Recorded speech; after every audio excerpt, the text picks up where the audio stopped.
Selamat siang, salam sejahtera untuk kita semua.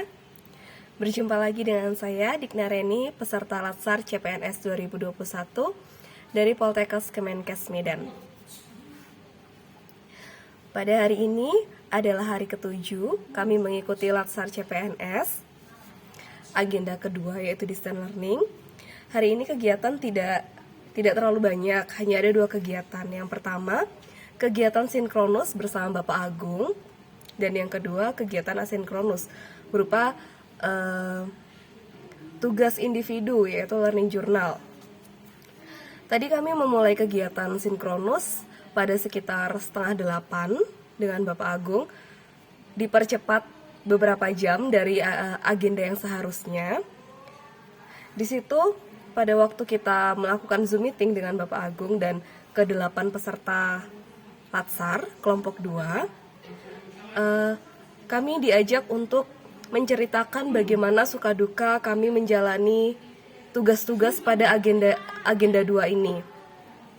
Beberapa bercerita bahwa seperti Bapak Putra bercerita bahwa pada agenda 2 ini lebih mudah tugasnya karena yang pertama sudah punya pengalaman dari agenda 1, dan yang kedua di tugas yang di agenda 2 ini kami dijelaskan apa yang harus kami kerjakan terlebih dahulu, beda dengan agenda 1, jadi lebih mudah dalam pengerjaannya.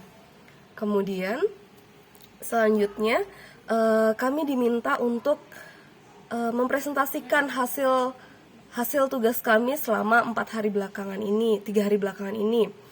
Yang pertama yang mempresentasikan adalah Ibu Tere. Di sini Bu Tere diminta untuk mempresentasikan bagaimana refleksi nilai-nilai aneka yang berada di lingkungan kerjanya. Dia memaparkan satu persatu mulai dari nilai akuntabilitas, mulai nasionalisme, terus etika publik, komitmen mutu, dan anti korupsi.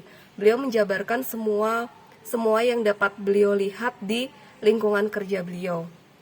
Kemudian presenter yang kedua adalah Budian dari Poltekkes.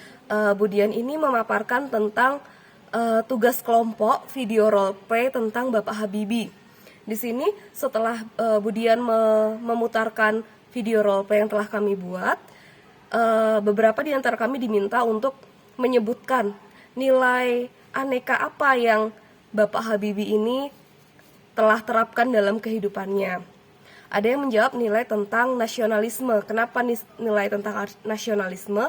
Karena walaupun dia sudah sekolah di luar negeri dan mempunyai pekerjaan di sana, tetapi waktu dipanggil untuk pulang untuk mengembangkan Indonesia, beliau mau menurunkan egonya dan kembali ke tanah air dan bersama-sama dengan peneliti-peneliti muda di Indonesia untuk membangun pesawat Garuda.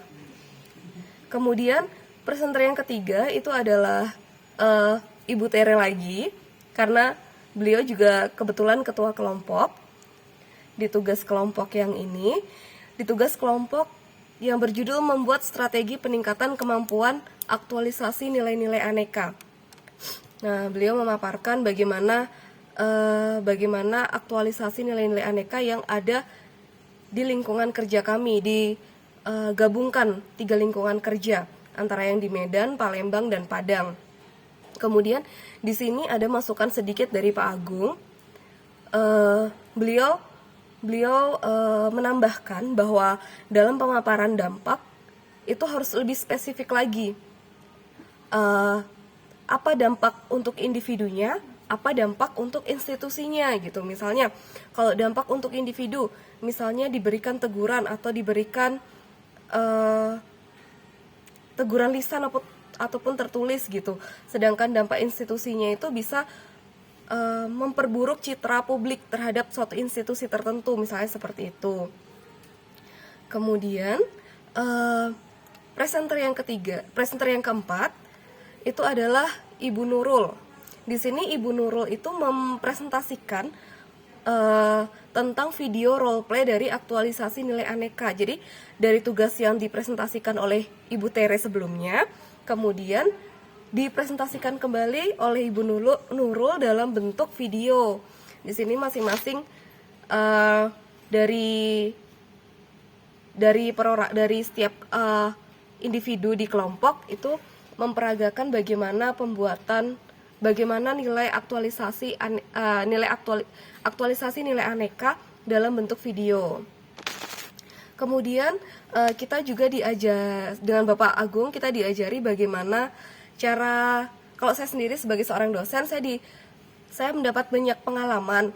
Salah satunya adalah bagaimana cara membawakan materi tapi dengan cara yang menyenangkan. Misalnya tadi kita menggunakan menti.com atau wordwall.net.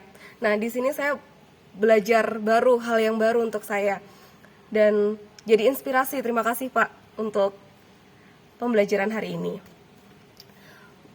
Di akhir sesi, Pak Agung juga menekankan pada kami bahwa you must do something for Indonesia gitu.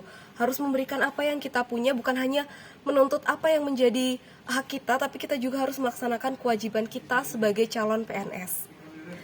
Secara keseluruhan, hari ini berlangsung dengan sangat menyenangkan dan semua terlewati dengan baik. Terima kasih dan sampai jumpa di Learning Journal hari ke-8.